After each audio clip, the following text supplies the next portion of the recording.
বিশ্বের সামরিক ইতিহাসে একচ্ছত্র আধিপত্যের প্রতীক হিসেবে এতদিন যে পেন্টাগনের নাম উচ্চারিত হতো তাকে সরাসরি চ্যালেঞ্জ ছুড়ে দিয়েছে মিশরের নবনির্মিত দি অক্টাগন।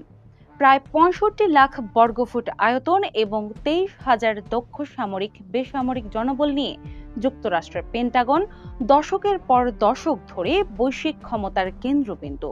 ২০০১ সালের ১১ সেপ্টেম্বরের ভয়াবহ হামলার ক্ষত কাটিয়ে ওঠা এই ৫ তলা ভবনটি কেবল একটি স্থাপনা নয়, বরং মার্কিন সাম্রাজ্যের স্নায়ু কেন্দ্র।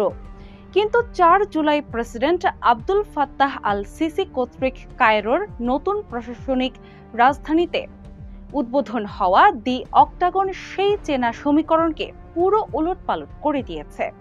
২২,০০০ একর বিশাল জমির উপর নির্মিত ৫,৫০,০০,০০০ বর্গফুটের এই কমপ্লেক্সটি শুধু আয়তনেই পেন্টাগনকে বহুগুণ ছাড়িয়ে যায়নি, বরং একে গড়ে তোলা হয়েছে এক চরম নাটকীয় ও কৌশলগত শক্তি হিসেবে।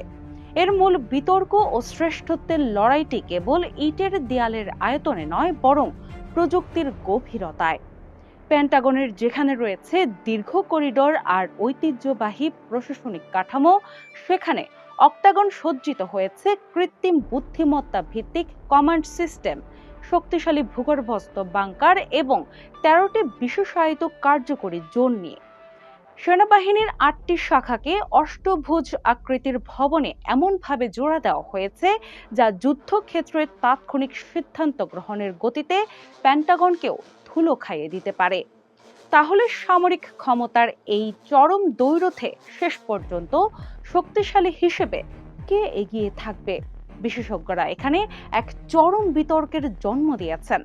অবকাঠামোগত দিক থেকে এবং আধুনিক ডিজিটাল যুদ্ধের উপযোগী হিসেবে মিশরের দি অক্টাগন নিঃসন্দেহে কয়েক ধাপ এগিয়ে, যা ভবিষ্যতের যে কোনো সংকট মোকাবেলায় একে এক দুর্ভেদ্য এবং অতি আধুনিক কমান্ড সেন্টারে পরিণত করেছে।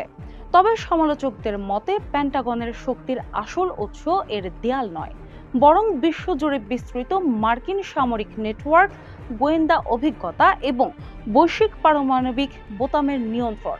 ফলে প্রযুক্তি ও আধুনিক স্থাপত্যের জাঁকজমকে মিশর দি অক্টাগন দিয়ে শ্রেষ্ঠত্বের নতুন মানদণ্ড তৈরি করলেও বাস্তব যুদ্ধক্ষেত্রের প্রভাব ও বৈশ্বিক ক্ষমতার মোড়ল হিসেবে পেন্টাগনকে সিংহাসনচ্যুত করা এখনো এক বিরাট মনস্তাত্ত্বিক ও ভূরাজনৈতিক চ্যালেঞ্জ।